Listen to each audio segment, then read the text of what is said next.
Welcome to social post, నేను Nihal. So at last India and US trade deal అనేది final అయిపోయింది అనమాట. So ఈ ట్రేడ్ డీల్ వల్ల ఇండియాకి ఎలాంటి యూజ్ ఉంది, దీని గురించి మాట్లాడడానికి ఈ ప్యానెల్లో రేవంత్ చల్మల గారు ఉన్నారు అండ్ మాధవిరెడ్డి గారు ఉన్నారు. సో ఇద్దరితో మనం మాట్లాడదాం. Hello sir. Hello ma'am. ఇద్దరికి welcome to social post. Hello ma'am. Ladies first, మీ దగ్గర నుంచి వస్తాను. So India and US trade deal అయిన తర్వాత, సో ఈ ట్రేడ్ డీల్ ద్వారా ఎవరికి యూజ్, ఎవరికి బెనిఫిట్ అంటారు? ఇప్పుడు ఇండియన్స్ ఎక్కువ బెనిఫిట్ అంటారు, లేకపోతే అమెరికన్స్ ఎక్కువ బెనిఫిట్ అంటారు? సో ఫస్ట్ ఆఫ్ ఆల్ ఇది మన ఇండియాకి విన్ అండి. ఇట్ ఈజ్ ఇండియాకి win. It is not economically, అంటే నాట్ ఓన్లీ ఎకనామికల్ విన్ అని చెప్పచ్చు, బట్ డిప్లొమాటిక్ విన్ కూడా. ఎందుకంటే they have worked very hard అండి. అంటే ఆయన ఆల్మోస్ట్ మనకి లాస్ట్ ఫిబ్రవరిలో ఈ టారిఫ్స్ అనే లిస్ట్ అనేది తీసుకొచ్చారు. అప్పటి నుంచి ఏంటంటే అందరికన్నా ఎక్కువ మనకే వేశారు, అందరికన్నా ఎక్కువ వేశారు. అందరితో పాటు ఇంకొక టైంలో అయితే రష్యా నుంచి మనం కొంటున్నామని 500% వరకు వెళ్ళడము, ఇంత ఫ్లక్చువేట్ అనేది బాగా జరిగింది. అంటే మన యుఎస్ ఇండియా రిలేషన్షిప్ కూడా ఒక టైంలో చాలా సెన్సిటివ్ అయిపోయింది. మన ఎప్పటి నుంచో ఉన్న యూఎస్కి ఇండియాకు ఉన్న ఏవైతే ట్రేడ్ రిలేషన్స్ కానీ డిప్లొమాటిక్ రిలేషన్స్ కానీ అన్నీ కూడా చాలా వరకు సెన్సిటివ్ అనేది ఒక టైంలో ఈ రష్యన్ ఆయిల్ బై చేశారని ఈ విధంగా చాలా వరకు, అంటే అందరికీ ట్రేడ్ డీల్ అనేది అయిపోయిందండి, మనమే లాస్ట్. ఇక అవ్వట్లేదు అనేటప్పటికి ఫైనల్గా we have concluded yesterday. That was very very very important deal. And అది ఎందుకు ఇంపార్టెంట్ అంటే ఎఫ్ఐఐస్కి ఎప్పుడైనా ఫారినర్స్కి ఏంటంటే మనకి ఒక trade relations with US strong relations అది చాలా పాజిటివ్గా తీసుకుంటారు. మనకన్నా వాళ్ళు ఇండియాకి ఉన్న ట్రేడ్ రిలేషన్స్ ఎవరెవరితో ఎంత స్ట్రాంగ్గా ఉన్నాయో వాళ్ళకి నిజంగా మ్యాటర్స్ అండి. సో దట్ మేక్స్ ఆ ట్రేడ్ రిలేషన్షిప్సే కాదు, తర్వాత మనకి it means geo political alignment. ఓకేనా? సో జియో పొలిటికల్గా కూడా మనం వాళ్ళతో మెయింటైన్ చేయడం అనేది చాలా మంచిదండి. అండ్ ఇంకోటి ఏంటంటే చాలా కాంపిటేటివ్గా ఉంది. అంటే మనకి ఫస్ట్ 50% అన్నారు, 50% తర్వాత ఎక్కడ ఎండప్ అవుతారో అనుకున్నాము, but they have finally ended up at 18%, which is very very competitive అండి. అంటే మనకి ఎంత కాంపిటేటివ్ అంటే I will let you know, like India at 18%, ఇక థాయిలాండ్ అయితే 19%. అంటే మనం సౌత్ ఈస్ట్ ఏషియాతో మనం వీళ్ళే కదండి కాంపిటీటర్స్. మనం ఎప్పుడైతే ట్రేడ్ మనం చేస్తూ ఉంటామో, ఎక్స్పోర్ట్ చేస్తూ ఉంటామో, మనతో పాటు కాంపిటీటర్స్ ఎలా ఉన్నారో చూసుకుంటాం.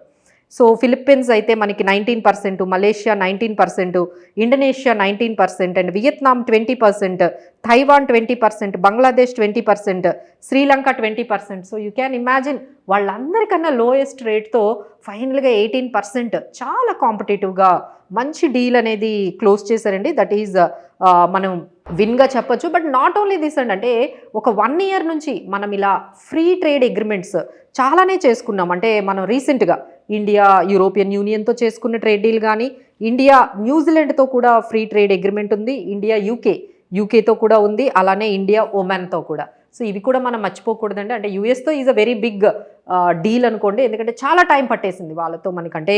యూరోప్ యూనియన్తో కూడా కొన్ని ఇయర్స్ పట్టింది మనం ఈ పర్టికులర్ ట్రేడ్ డీల్కి రావడానికి. సో అలానే మనకి ఈ పర్టికులర్ టారిఫ్స్ 18%కి తీసుకురావడం అనేది that is a very big achievement. And ఆ చీర్ అనేది మన మార్కెట్లో ఈరోజు కనపడింది. ఆల్మోస్ట్ 3% వరకు నిఫ్టీ అండ్ సెన్సెక్స్ అనేవి మనకి పెరిగాయి. సో ఎందుకంటే దిస్ ఈజ్ మోస్ట్ అవైటెడ్. అంటే మనం చాలా ఇప్పుడు నేను చెప్పినట్టుగా చాలా కంట్రీస్తో మనం ఫ్రీ ట్రేడ్ అగ్రిమెంట్స్ చేసుకున్నాము. యూకేతో చేసుకున్నాము, తర్వాత న్యూజిలాండ్తో చేసుకున్నాము, ఒమాన్తో చేసుకున్నాము. రీసెంట్గా ఈయూతో చేసుకున్నప్పుడు కూడా మార్కెట్స్ అంత పాజిటివ్గా వెళ్ళలేదు. అవును. ఎప్పుడైతే యూఎస్తో మనము ట్రేడ్ డీల్ కంప్లీట్ చేసుకున్నామో, so it has given a very very positive అండి. బట్ ఇది మనకి ఏంటంటే కొన్ని సెక్టార్స్లో చాలా మనము పాజిటివ్గా తీసుకోవచ్చు. So I will give you like important ఏంటి ఆటో అండ్ ఆటో కాంపనెంట్స్. అంటే కొన్ని కంపెనీస్ మనం చెప్పుకోవచ్చు, టాటా మోటార్స్ కానీ, సోనీ, బిఎండబ్ల్యూ, భారత్ ఫోర్జ్, ఇలాంటి కెమికల్ ఇండస్ట్రీకి సంబంధించిన ఎక్స్పోర్ట్స్ ఉన్నాయి. టెక్స్టైల్స్ ఎస్పెషల్లీ మనం చెప్పుకోవాల్సింది ఏంటంటే టెక్స్టైల్స్ అండ్ అపెరల్ ఎక్స్పోర్ట్స్ అండి. లైక్ మనకి పర్ల్ గ్లోబల్ కానీ, కేపీఆర్ మిల్, ఇలాంటి కొన్ని. అలానే మనకి అదర్ ఎక్స్పోర్ట్ లింక్డ్ స్టాక్స్ ఉన్నాయండి. అలానే జెమ్స్ అండ్ జ్యువెలరీలో టైటన్ ఉంది. టెక్నాలజీకి కూడా మనకి ఐటీ అండ్ ఫార్మా కూడా has benefited by this. So టెక్నాలజీలో టీసీఎస్, ఇన్ఫోసిస్ ఇలాంటివి మనకి చాలా పాజిటివ్గా కనిపిస్తున్నాయి. జెమ్స్ అండ్ జ్యువెలరీకి సంబంధించి కూడా మనకి 30% ఇండియన్స్ జెమ్స్ అండ్ జ్యువెలరీ మనకి యూఎస్కి వెళ్తుందండి. 30% యూఎస్కి వెళ్తుంది. So impact is very positive for companies like Vaibhav global. అలానే టెక్స్టైల్స్ కూడా మనకి లార్జెస్ట్ ఎక్స్పోర్టర్ మనం అంటే యూఎస్కి. సో దాంట్లో 78% మార్కెట్ షేర్ మనకు ఉంది. సో ఇందులో కొన్ని కంపెనీస్ అండి లైక్ వెల్స్పన్ ఇండియా కానీ, ట్రిడెంట్, అరవింద్ మిల్స్, ఆటోస్లో కూడా మనకి యూఎస్ అకౌంట్స్ ఫర్ 27% మనము ఇండియా నుంచి ఆటో ఎక్స్పోర్ట్స్ అనేది జరుగుతూ ఉంటుంది. So like Balakrishna, RK forgings, ఇలాంటి కొన్ని ఆటోస్, కెమికల్స్, సీ ఫుడ్స్, అలానే IT services, so many very varied big industries అన్నీ కూడా, ఈ సెక్టార్స్ అన్నీ కూడా ఇప్పుడు మనం కొన్ని ఎగ్జాంపుల్స్, కొన్ని ఇన్ఫర్మేటివ్ కోసం, కొన్ని ఎడ్యుకేటివ్ పర్పస్ కోసం కొన్ని స్టాక్స్ అండ్ సెక్టార్స్ చెప్పాము. These are all export oriented companies అన్నీ కూడా. ఈ ట్రేడ్ అగ్రిమెంట్ తర్వాత ఈ కంపెనీస్ అన్నీ కూడా చాలా బెనిఫిట్ అయ్యే ఛాన్సెస్ ఉన్నాయండి. ఓకే సార్, ఇప్పుడు మీరు చెప్పండి ఈ ట్రేడ్ డీల్ ద్వారా సో ఇప్పుడైతే ఎన్ని లక్షల కోట్లు అనేది మనం అక్కడ నుంచి మనకి ఇంపోర్ట్ చేసుకున్నాం ఇండియాకి? సో బేసిక్గా సుమారుగా మన పోయిన సంవత్సరం మనకు ఒక అది చాలా తక్కువ ఫిగర్ ఉండేది, మేబీ ఒక $45 బిలియన్ ఉండేది. ఇప్పుడు ఉన్నటువంటి అగ్రిమెంట్ ప్రకారం రానున్న 5 సంవత్సరాల్లో $500 బిలియన్ వరకు కూడా మనం ఇంపోర్ట్ చేసుకుంటాము అని చెప్పేసి ఒక మాట ఇచ్చొచ్చాం. అంటే 45 లక్షల కోట్లు సుమారు. Okay, done. సో బేసిక్గా రానున్న రోజుల్లో మనకు అది ఎనర్జీ సప్లైస్ ద్వారా కావచ్చు, టెక్నాలజీ ద్వారా అవ్వచ్చు, other imports whatever, it could be nuclear energy, nuclear ఏవైనా కానీ components, all together we promise around $500 billion అప్రాక్సిమేట్గా. సో ఈ ఇంపోర్ట్స్లో మేజర్గా రోల్ని ప్లే చేసేది మాత్రం ఎనర్జీ, అంటే ఫ్యూయల్ మేజర్. మనం ఇప్పుడు రష్యా దగ్గర నుంచి ఎక్కువగా ఆయిల్ కొనేవాళ్ళం, $50 నుంచి $55 పర్ బ్యారెల్ ప్రైస్ తోటి, డిస్కౌంటెడ్ ప్రైస్ తోటి కొంటూ ఉండేవాళ్ళం. అవును. ఇప్పుడు మనకు ఆ ఎడ్జ్ అనేది కొంత తగ్గింది. ఇప్పుడు బేసిక్ ఏమవుతుంది, $60 నుంచి $65 పర్ బ్యారెల్ తోటి ఏదైతే బ్రెంట్ క్రూడ్ ప్రైస్ ఉంటుందో ఆ ప్రైస్తో మనం కొనాల్సి ఉంటుంది. దానివల్ల ఇన్ఫ్లేషన్ ఒక 10 to 15% వరకు కూడా ఇంక్రీజ్ అయ్యే అవకాశాలు కొంత ఉన్నాయి. మొన్న వచ్చినటువంటి ఇన్ఫ్లేషన్ ప్రొజెక్షన్ ప్రకారం 4.8గా ఉంటుంది అనుకున్నాము. కాకపోతే మనం మోర్ ఎనర్జీ డిపెండెంట్ నేషన్ కాబట్టి our inflation might go up to 5.2 or 5.3%. సరే, ఇంత పెరుగుతుంది. దాంతోపాటుగా మనకి ఇన్ని సంవత్సరాలుగా సత్సంబంధాలు ఉన్నటువంటి రష్యాని దూరం పెట్టామా అని ఒక పెద్ద ప్రశ్న. అవును. ఇప్పుడు ట్రంప్ ఒక విషయం క్లియర్గా చెప్పేస్తే, ట్వీట్ ఏం చేశారు, రష్యా దగ్గర నుంచి క్రూడ్ ఆయిల్ కొంటే పూర్తిగా మానేస్తున్నాము అని చెప్పేసి. ఆ విషయం స్టార్ట్ అయిందే మనకి రష్యా ఆయిల్ తోటే స్టార్ట్ అయింది. దాంతో స్టార్ట్ అయింది. టారిఫ్స్ వేయడమే వాళ్ళు చెప్పారు. ఇండియా దాన్ని కన్ఫర్మ్ చేయలే. ఇప్పుడు వాళ్ళు చెప్తుంది కూడా, India has accepted that they will not by Russian oil. Exactly. So దాని మీద బేస్ చేసుకుని ఇది మొత్తం డీల్ అంతా కూడా. దీన్ని ఎట్లా రిలేషన్స్ మెయింటైన్ చేస్తారు రష్యా తోటి అనేది ఒక పెద్ద ప్రశ్న. సరే, in interest of nations growth కొన్ని నిర్ణయాలు తప్ప నిర్ణయాలు తీసుకున్నారు.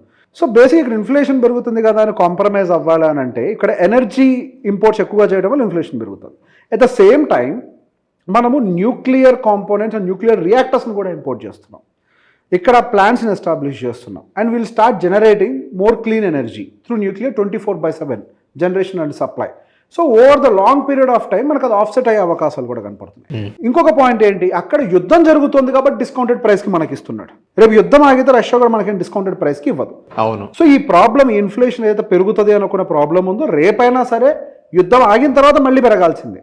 సో బేసిక్గా దానివల్ల మనకు పెద్దగా నష్టం జరిగిందంటూ, ఈ డిస్కౌంటెడ్ ప్రైస్ వల్ల జరిగిన నష్టాలు అంటూ ఏమీ లేవు. హవెవర్ న్యూక్లియర్ డిప్లాయ్మెంట్ కూడా మన దగ్గర జరుగుతుంది కాబట్టి. సో కాకపోతే మనకి ఇక్కడ మేజర్గా కనిపించే అడ్వాంటేజ్ ఏంటి అని అంటే, ఇప్పుడు జరుగుతున్నటువంటి ఈ డీల్ ఏదైతే ఉందో, రానున్న రోజుల్లో మన ఇండియన్ జీడిపిని డబుల్ ఇంజన్తో పరిగెత్తించడానికి ఒక ఆయుధంగా మారుతుంది. మొదటి ఇంజన్ వచ్చేసరికి మనం ఈయూతో ట్రేడ్ చేసినటువంటి ట్రేడ్ డీల్, కానీ ఆ ఇంజన్ కొద్దిగా లేట్గా స్టార్ట్ అవుతుంది 2027లో. ఈ సంవత్సరం గుంజడానికి ఒక ఇంజన్ రెడీ అయిపోయింది, అది యుఎస్ ట్రేడ్ డీల్. ఈ ఇంజను ఆ ఇంజన్ కలిపి 2027 నుంచి పరుగులు పెట్టించడానికి సిద్ధంగా ఉన్నాయి. సో బేసిక్ ఇది అసలు ఇంజన్గా మారడానికి మనకు అవకాశం ఉందా లేదా అనేది ఒక పెద్ద ప్రశ్న. అవును. మన భారతదేశంలో మనం సఫర్ అవుతున్నటువంటి ఎలిమెంట్ ఏంటి, రూపీ వాల్యూ డిప్రిసియేషన్. అసలు వాడి ట్రేడ్ డీల్ అనేది తీసి పక్కకు పెడితే రూపీ వాల్యూ పెద్ద సమస్య మనకి. ఒకవేళ డాలర్ బలహీన పడుతుంది, ప్యారలల్గా రూపీ బలహీన పడుతుంది. యూజువల్లీ జరగదు.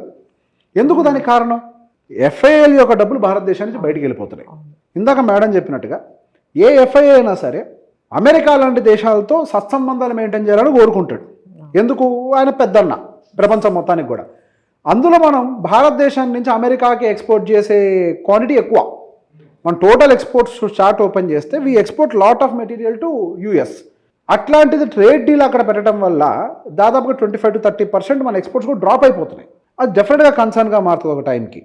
సో బేసిక్ ఎప్పుడైనా అటువంటి ఒక పెద్ద నేషన్ అందులో మన సర్వీస్ ఇండస్ట్రీ ఏదైతే ఉందో ఐటీ అండ్ ఫార్మా అసలు మొత్తం మనం వాళ్ళ మీద ఎక్కువ ఎక్స్పోర్ట్స్ పెడుతున్నాం. అంతటి ఎక్స్పోర్ట్స్ వాళ్ళ మీద డిపెండెంట్గా ఉన్న టైంలో ఎటువంటి టారిఫ్లు ఉంటే డెఫినెట్గా ఒక టైంకి ఇబ్బంది అవుతున్న ఉద్దేశంతో ఎఫ్ఐఏల డబ్బులు వెనక్కి తీసుకువెళ్ళడం మొదలుపెట్టారు. దానికి తోడు ఈ ప్రపంచం అంతా కూడా ఇటువంటి సిచ్యువేషన్లు ఇరుక్కుపోయి ఉంది. గ్లోబల్ ట్రేడ్ ఇష్యూస్లో యుద్ధాల మధ్యలతో ఇరుక్కుపోయి ఉంది. ఇట్లాంటి టైంలో సహజంగా గోల్డ్కి ఫీడింగ్ దొరుకుతుంది. అప్పుడు ఈక్విటీ మార్కెట్స్లో డబ్బులు పెట్టాల్సిన అవసరం లేదు. వాళ్ళ అవసరమైతే డబ్బులు వెనక్కి తీసుకెళ్ళి అక్కడ పెట్టుకోవచ్చు. ఇప్పుడు ఏమవుతుంది రివర్స్లో ఈ ఇష్యూ సబ్సిడీ అవ్వడం మొదలుపెట్టాయి. ఇండియా మీద మాత్రమే పెనాల్టీ చేశారు. ప్రేమ ఎక్కువ మనోడికి, ఫ్రెండ్ అంటాడు, వెనకాల నుంచి ఓడగొట్టి పెనాల్టీ అంటాడు. అందరికన్నా లాస్ట్ చేసుకున్నది మనమే డీల్. అన్ని కంట్రీస్ తో డీల్స్ అయిపోయాయి. ఎప్పుడు ఇబ్బంది పడుతున్నాడు. చాలా టైం తీసుకున్నారు మన ఇండియాతో ఒక డీల్ సెట్ చేసుకోవడం. సో ఫైనల్లీ మనమే అగ్రీ అయ్యాం. ఇక రష్యా నుంచి ఆయిల్ కొనం అనగానే కొంచెం బేసిక్ ఇది మీరు అన్నట్టుగా అది ఆల్మోస్ట్ ఇండియా గెలిచినట్టు. ఇప్పుడు బేసిక్ గా ఆయన చాలా కోరికలు కోరారు. మన అన్ని కోరికల్ని నెరవేర్చలేదు ప్రాక్టికల్లీ స్పీకింగ్. ఇక్కడ మనం గమనిస్తే ట్రేడ్ అగ్రిమెంట్ అనకూడదు, మనం ఫైన్ ప్రింట్ చూడలేదు. మా మాటల ప్రకారం పర్టికులర్గా దేని మీద ఫోకస్ పెడుతున్నారు వాళ్ళు? ఆయిల్ మీద ఫోకస్ పెడుతున్నారు. న్యూక్లియర్ ఎక్స్పోర్ట్ చేస్తామని చెప్తున్నారు, న్యూక్లియర్ రియాక్టర్స్ని. దానికోసం శాంతి 2025 యాక్ట్ని తీసుకొని వచ్చి పెట్టారు. ఈ ఇయర్ మనకు డ్యూటీ ఫ్రీ కూడా చేసి పడేశారు దాన్ని. అట్ ద సేమ్ టైం ఇంకేం చేస్తున్నారు, మనకి aerospace related components, aeroplane components అవన్నీ కూడా ఇండియాకు పంపిస్తామంటున్నారు. ఇండియన్ ఏవియేషన్ డెవలప్ అవుతుంది కదా, కొత్త ఉద్యోగాలు వస్తాయి, ఎయిర్పోర్ట్లు పెరుగుతాయి, ట్రాన్స్పోర్టేషన్ బిల్డ్ అయితే ఏమవుతుంది? హైవేలో టైంపాస్కి వేస్తారా మీరు? నేను సైకిల్ తొక్కడానికి హైవేలు కాదు కదా. సో ఇప్పుడు గ్లోబల్ ఎయిర్పోర్ట్, ఇప్పుడు మన ఇండియా అంతా ఎయిర్పోర్ట్ నెట్వర్క్ కనెక్ట్ అయితే the development will spread across the India. అవును. ఇప్పుడు మన భారతదేశంలో డెవలప్మెంట్ ఎక్కడ ఉంది అని అంటే టక్కున 5 పేర్లు చెప్పాలంటే హైదరాబాద్, బెంగళూరు, చెన్నై, ముంబై, ఢిల్లీ అని అంటాం. ఇప్పుడు మనకి ఎయిర్ నెట్వర్క్ అనేది పెరిగింది అనుకోండి, we can spread across. So మనకి ప్రతి చోట ఎకనామిక్ గ్రోత్ రావడానికి ప్రాబబిలిటీస్ పెరుగుతాయి.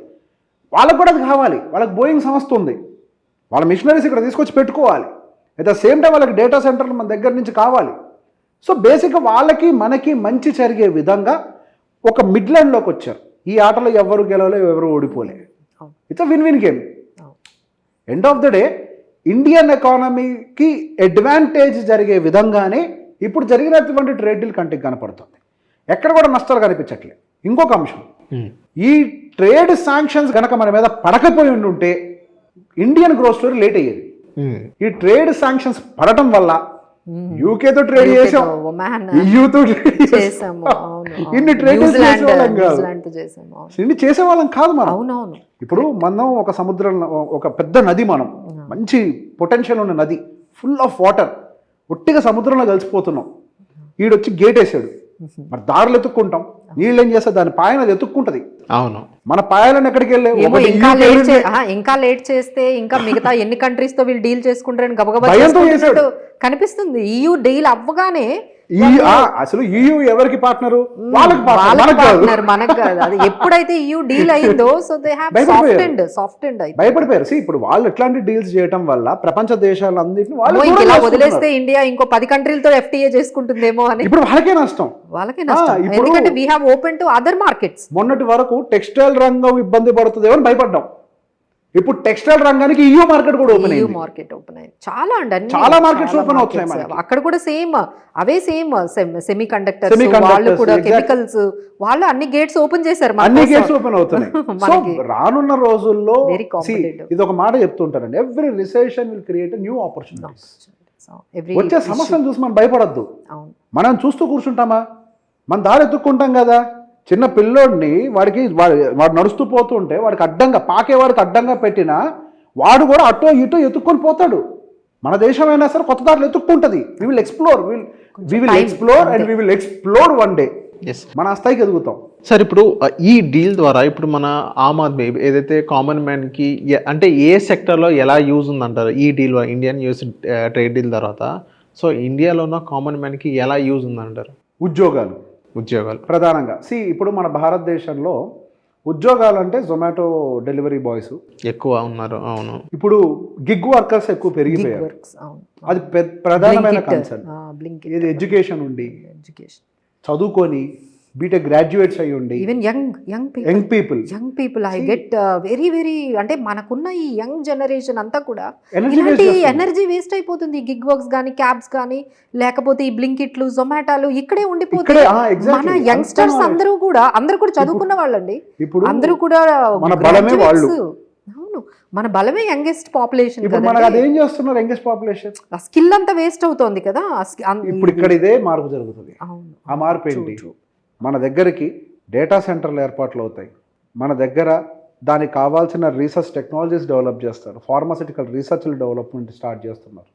ఏరోనాటికల్ స్పేసెస్ డెవలప్ అవుతాయి. కొత్త పైలట్లు తయారవుతారు. కొత్త ఎయిర్పోర్ట్స్ వస్తాయి. కొత్త ఎయిర్పోర్ట్ స్టాఫ్ వస్తారు. ఏఐ బేస్డ్ టెక్నాలజీస్ డెవలప్ చేయడం మొదలు స్కిల్ బేస్డ్ జాబ్స్ రావాలండి మన దగ్గర.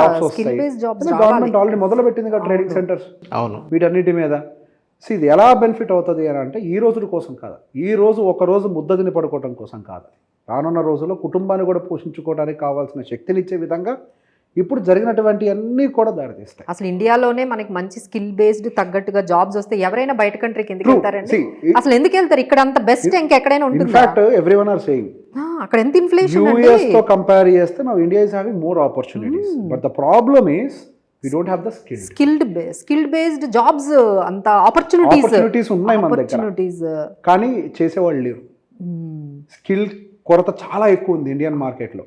ఇన్ఫాక్ట్ ఈ ట్రేడ్ డీల్ చేశాక US based companies Trump tariff అసలు ట్రంప్ ఎన్నికవుతున్నాడు అనుకున్న టైంలోనే యూఎస్ కంపెనీస్ ఇండియాలో వాళ్ళ వర్క్ స్టేషన్ సెటప్ చేయడం మొదలుపెట్టేశాయి. ఎందుకు? ఇట్లాంటిది ఏదో చేస్తాడని అందరికీ తెలుసు. ఇండియాలోనే డైరెక్ట్గా హైర్ చేసుకొని ఇక్కడి నుంచి అమెరికాకి తీసుకెళ్తే వాడికి పర్ అవర్ $100 ఇవ్వాలి. ఇండియాలో సెటప్ చేస్తే $50 is good package for us, per hour $50, and వాడికి తక్కువ కాస్టింగ్లో అవుతుంది. ట్రంప్ మొత్తుకున్నాడు, మీరు బయటికి తీసుకెళ్ళి సర్వీసెస్ ఇవ్వకండి ఐటీ కంపెనీస్కి అని. US companies ఆగాయా? టీసీఎస్కి ఆర్డర్లు వచ్చాయి, ఇన్ఫోసిస్కి ఆర్డర్లు వచ్చాయి. ఇప్పుడు నువ్వు H1Bకి శాంక్షన్లు పెడితే ఆర్డర్లు బయటకు వస్తాయి. అవును, ఇప్పుడేమవుతోంది, ఇక్కడ వర్క్ చేయడం మొదలు పెడుతున్నారు. అక్కడికి వెళ్ళకుండా ఇక్కడ నుంచి సర్వీస్ ఇస్తున్నారు. Exactly. Going further we will have very good package based things. Per capital income అద్భుతంగా గ్రో అవుతుంది. ఆ ట్రంప్ ఏం చేసినా మనం కొంచెం పాజిటివ్ గానే జరిగినాయి. మంచి జరుగుతుంది. ఆయన ఏం చేసినా సరే కొంచెం మనం ఆలోచించి కొంచెం బెటర్ ఆపర్చునిటీస్ చేసుకుంటున్నాం అంతే. ఎక్కడ కూడా ఇండియాకు ఉండేది ఎప్పుడైనా ఏంటి అని అంటే డిప్లొమసీ. అవునండి, దాన్ని జాగ్రత్తగా మెయింటైన్ చేస్తుంది. ఎవరితో ఎలా ఎప్పుడు ఇండియా నోస్ దట్. అందుకే ఒక ఇండియానే ఒక CEO కాగలుగుతాడు ఎక్కడికి వెళ్ళినా. అవునవును, we are very best at negotiations లో మనంత బెస్ట్. అసలు కూర్చోబెడితే ఎట్లయినా వాళ్ళని కన్విన్స్ చేస్తాం మనం. ఎలా అలా కన్విన్స్ చేసి విన్ విన్ సిచ్యువేషన్ లో బయటపడతాం. మళ్ళీ అదే ట్రంప్ ని తీసుకొచ్చి అసలు EU డీల్ చేయగానే ఇంకా పరిగెత్తుకుంటూ అసలు it is not only like deal అయిందని కాదండి, 18% అవ్వడం అనేది it is very very competitive with all తక్కువ బెస్ట్ ప్రైస్ అండి. వీ హ్యావెంట్ ఎక్స్పెక్టెడ్ అంటే 50 అనుకుంటే 25%కి 20 కనుక్కుని we use to expect, but 18%కి తీసుకొచ్చారంటే వావ్, అసలు ఎక్సలెంట్ డిప్లొమసీ అని మనం ఖచ్చితంగా చెప్పొచ్చు అండి. ఈ విషయంలో మనం ఎకనామికల్గా అండ్ డిప్లొమాటిక్గా కూడా win is for India for this day. So thank you ma'am, thank you sir మా సోషల్ పోస్ట్ వచ్చినందుకు.